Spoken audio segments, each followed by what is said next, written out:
Selamat datang di channel Alur Donghua.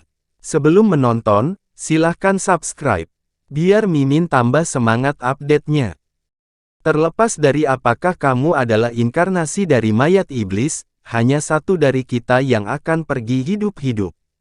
Dengan pernyataan tegas ini, Han Li menunjuk ke pedang terbangnya tanpa ragu-ragu dan membuat tirai pedang biru melonjak dengan cahaya.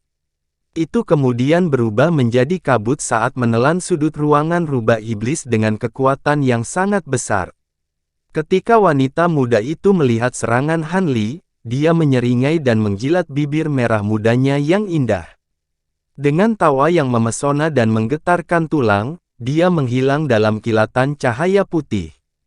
Kabut biru akhirnya mengenai dinding batu lapis dalam serangkaian cincin kecil.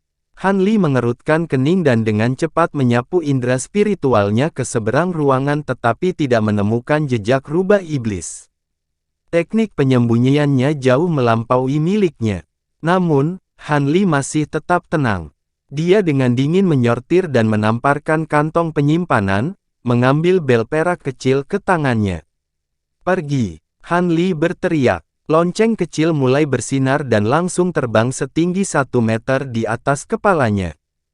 Han Li membentuk gerakan mantra dengan tangannya dan membuka mulutnya, melepaskan napas ki biru ke arah bel kecil. Harta karun kuno mengalir dengan cahaya sebelum melepaskan dentang keras. Karena ruangan ini disegel, serangan suara bel perak seharusnya sedikit lebih efektif. Pada saat itu, seluruh ruangan batu lapis mulai bergema dan udara dalam jarak 20 meter dari Han Li mulai berubah, setelah wanita telanjang itu menampakkan dirinya dalam kilatan putih saat dia terhuyung-huyung dari serangan. Han Li bersukacita dan dalam hati bingung. Rubah iblis tampak lebih lemah dari binatang iblis kelas 7 biasa. Apakah ini karena setan mayat telah mengalami kerusakan sebelum inkarnasi terbentuk? Dengan pemikiran itu, Han Li menjentikkan tangannya tanpa ragu-ragu lagi, menembakkan 5 garis pedang biru ki ke arahnya. Garis-garis cahaya sepanjang meter menembus tubuhnya dalam sekejap.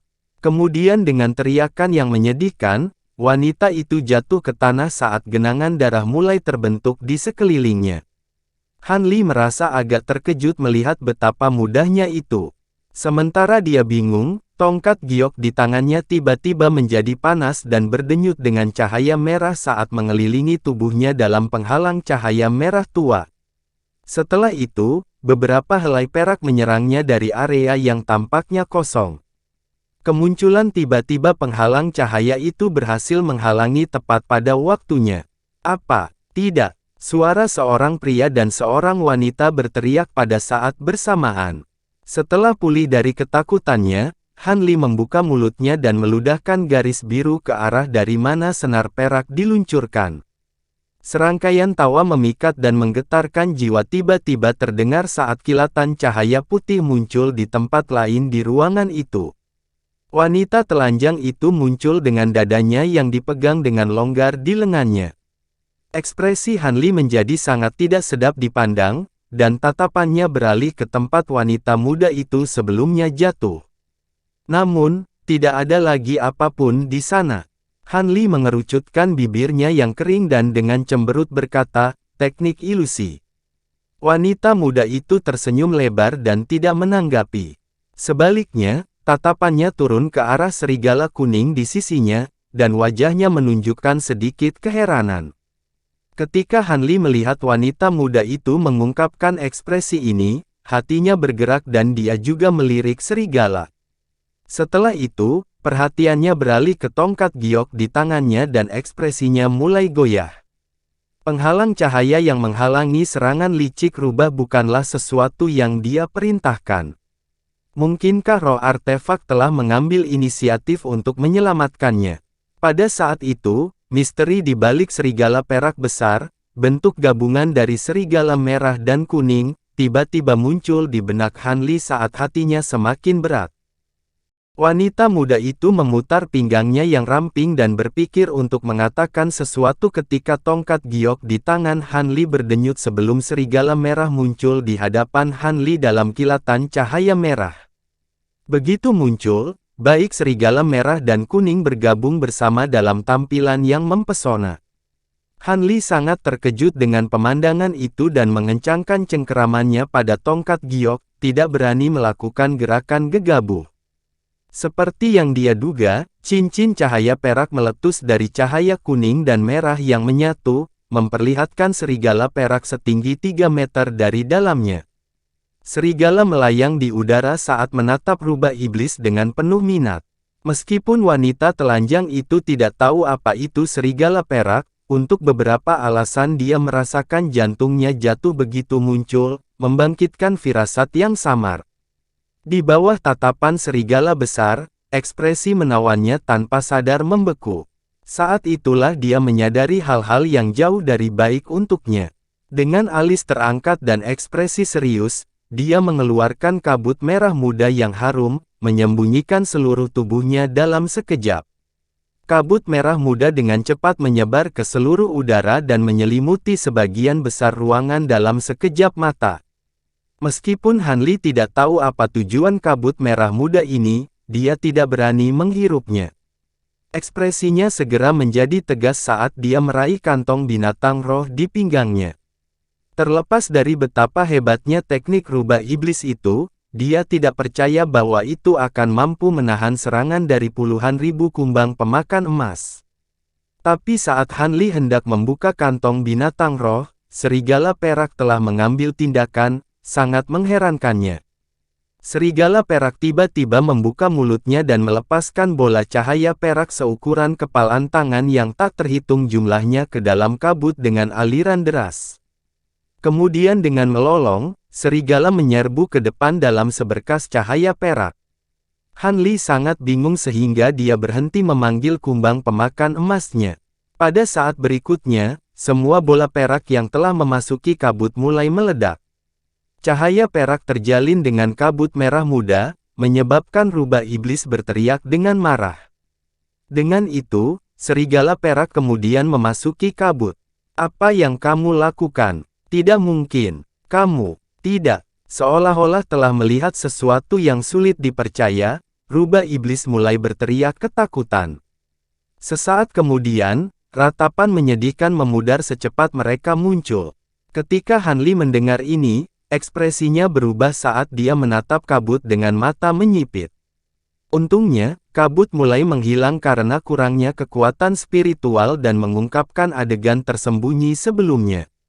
Wajah Han Li terdistorsi saat melihat bentuk telanjang rubah iblis gemetar di tanah.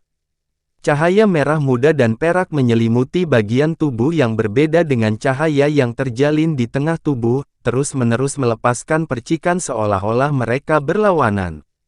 Milik, Han Li berteriak dalam kebingungannya.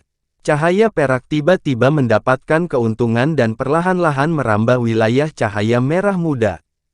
Tidak. Wanita muda itu tiba-tiba membungkus kepalanya dengan lengannya dan berteriak kesakitan.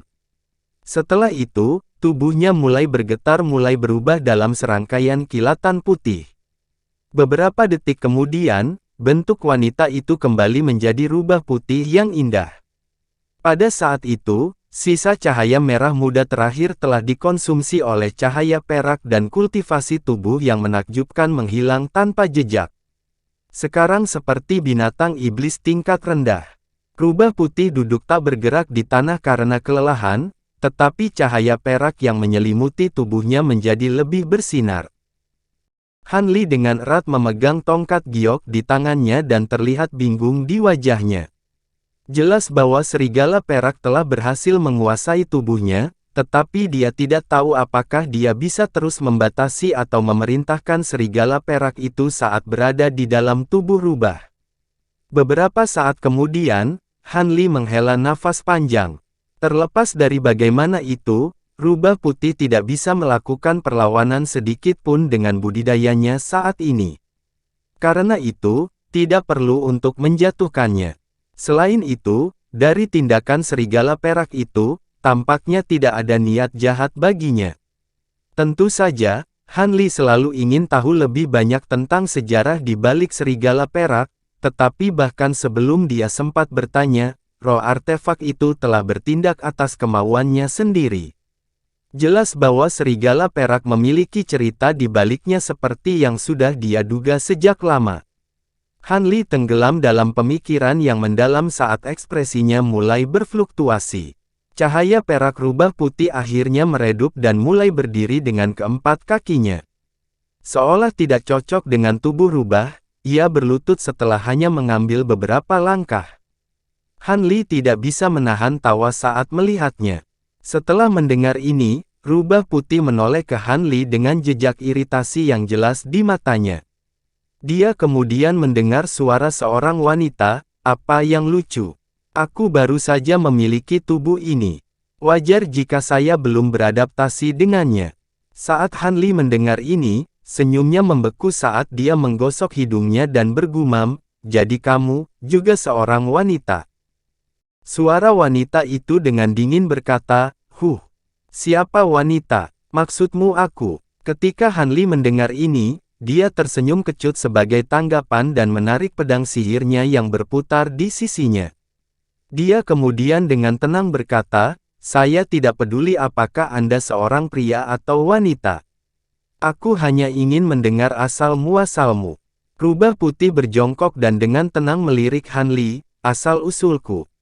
Bukankah aku roh artefak dari harta karun kuno di tanganmu?" Han Li mengerutkan kening dan dengan murung menjawab, "Tentu saja aku tahu kamu adalah roh artefak. Namun, saya belum pernah mendengar tentang roh artefak." Rubah putih melengkungkan mulutnya dan dengan santai berkata, "Ini hanya menggambarkan ketidaktahuanmu. Bukankah saya sudah menunjukkan bahwa itu mungkin?" Ketika Han Li mendengar ini, dia terdiam sejenak. Setelah beberapa saat, dia mengangkat tongkat giok di tangannya dan mulai memeriksanya dengan hati-hati. Ekspresi waspada muncul di mata rubah putih dan dia dengan dingin bertanya, "Apa yang kamu rencanakan?" Han Li menghela nafas dan dengan tenang bertanya, "Tidak ada. Saya hanya ingin tahu betapa tidak bergunanya tongkat giok ini sekarang setelah Anda berhasil memiliki rubah iblis. Jika aku menghancurkan ini, akankah terjadi sesuatu padamu?" Ekspresi rubah putih berubah dan menatap tajam ke arah Han Li. Tetapi setelah beberapa saat, ia memikirkan sesuatu dan sikapnya yang mengesankan segera menghilang. Rubah putih dengan malu-malu berkata, "Kamu tidak perlu mengujiku. Memang benar jika kamu menghancurkan tongkat giok, aku juga akan menghilang. Bagaimanapun, roh artefak adalah satu dengan harta karun yang menampungnya." Setelah itu, cahaya putih memancar dari tubuh rubah dan tekanan besar mulai memancar darinya. Hati Han Li bergetar, dan ekspresinya langsung menjadi tegang. Rubah putih melirik Han Li dan berkata, "Tidak perlu khawatir. Saya hanya merasa tidak nyaman untuk berbicara dengan Anda dalam bentuk binatang, jadi saya berubah menjadi manusia." Ketika Han Li mendengar ini, dia merasa agak terkejut tetapi juga sedikit lebih nyaman. Pada saat itu, rubah putih bersinar dengan cahaya perak yang menyilaukan, menyebabkan Han Li tanpa sadar mundur beberapa langkah. Cahaya putih memudar untuk mengungkapkan seorang wanita muda dengan kecantikan memikat. Selain mata hijau yang bersinar diganti dengan warna hitam bening, penampilan wanita itu persis sama seperti sebelum dirasuki. Sepertinya bentuk manusia binatang iblis itu. Saat Han Li merenungkan dirinya sendiri, wanita muda itu tanpa sadar menutupi tubuhnya. Dia kemudian dengan ragu bertanya, "Apakah rekan Daois punya pakaian? Saya merasa tidak terbiasa dengan ini." Setelah itu dikatakan, wanita itu mengungkapkan ekspresi sedikit malu. Han Li tertegun sejenak, tetapi dia segera mengeluarkan beberapa pakaian cadangan dari kantong penyimpanannya dan menyerahkannya. "Terima kasih banyak, rekan Daois." Wanita muda itu mengambil pakaian itu dan mulai mengenakannya di tubuhnya, menutupi dirinya. Ekspresi Han Li bergerak. Setiap tindakan wanita itu memancarkan keanggunan yang tak terlukiskan. Bahkan wanita dari keluarga bangsawan akan sulit untuk menandinginya. Tidak dapat dipercaya bahwa dia awalnya adalah serigala perak. Setelah selesai mengenakan pakaiannya, wanita itu menoleh ke Han Li dan perlahan berkata, kamu bisa memanggilku Silver Moon. Adapun asal-usul saya, bukan karena saya tidak ingin memberitahu Anda, tetapi saya sendiri tidak dapat mengingatnya. Anda harus tahu bahwa ketika jiwa iblis dimurnikan menjadi roh artefak, kesadaran mereka akan memudar dan mereka menjadi patuh untuk diperintahkan oleh tuannya. Tetapi suatu hari saya mendapatkan kembali kesadaran dan mengingat beberapa kenangan ketika saya masih hidup. Meskipun agak kecil, saya mendapatkan kembali beberapa kemampuan untuk tindakan sendiri.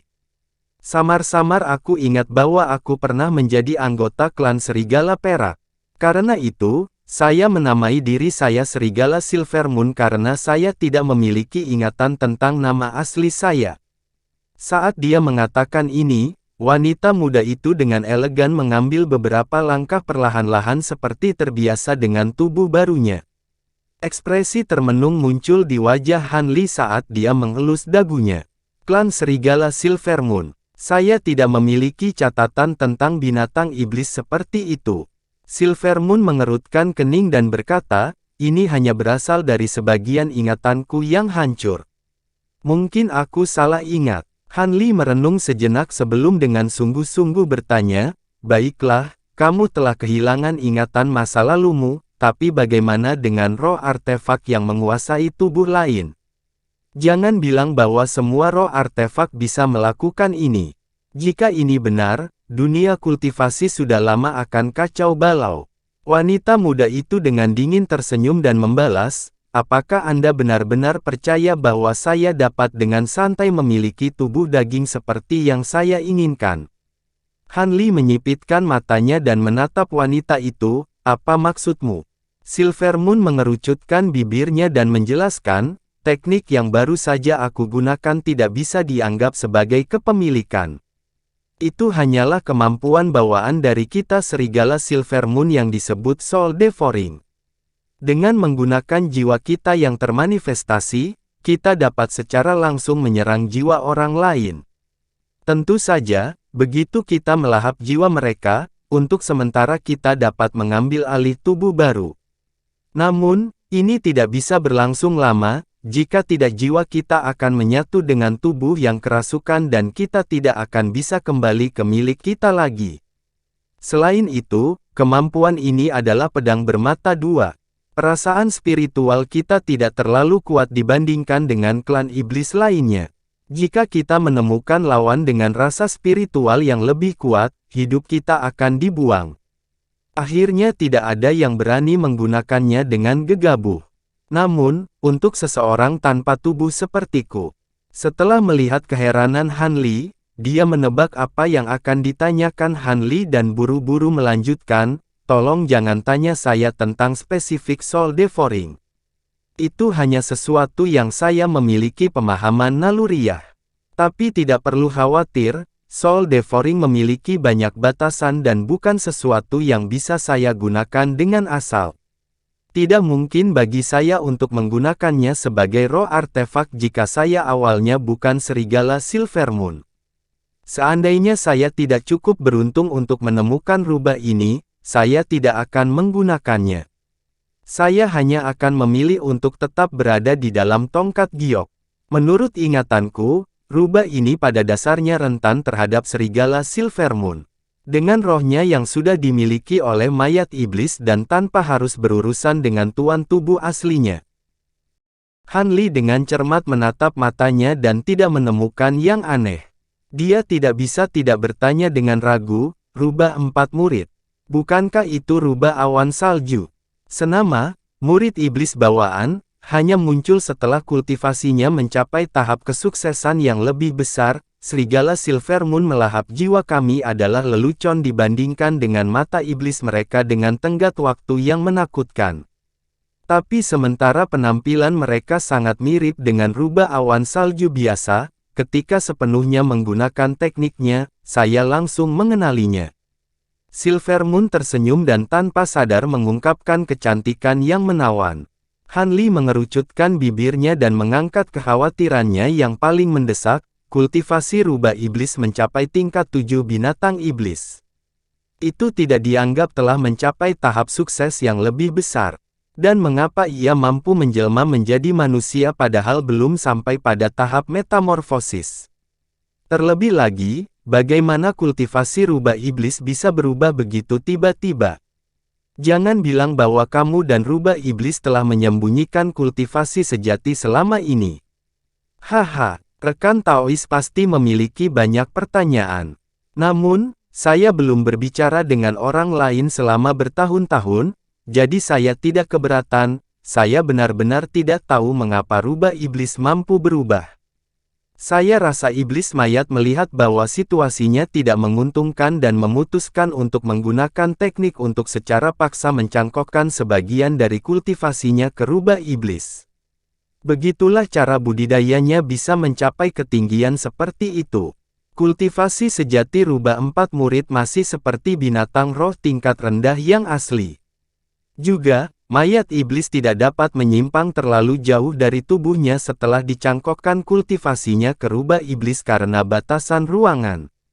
Adapun mengapa saya saat ini dalam bentuk manusia, sebagian besar karena saya meningkatkan kultivasi saya ke perbatasan binatang iblis kelas 8 dengan menggunakan teknik rahasia.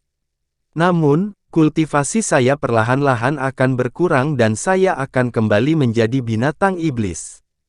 Setidaknya butuh sebulan sebelum saya bisa menggunakan teknik ini lagi. Setelah itu, Han Li tidak melanjutkan pertanyaannya. Sebaliknya, dia menundukkan kepalanya sambil berpikir. Beberapa saat kemudian, dia dengan acuh berkata, meskipun ini tidak menghilangkan semua keraguan saya telah mencapai pemahaman umum. Namun, ada sesuatu yang ingin saya tanyakan kepada rekan Daois Silvermoon. Apa yang kamu rencanakan dengan tubuh itu? Silvermoon mengungkapkan senyum misterius dan terkekeh sebelum bertanya, apakah rekan Daois akan membunuhku jika aku memberitahumu bahwa aku berencana untuk berkultivasi denganmu? Terima kasih sudah menonton, sampai jumpa di episode selanjutnya. Jangan lupa subscribe, like, dan nyalakan loncengnya. Sampai jumpa.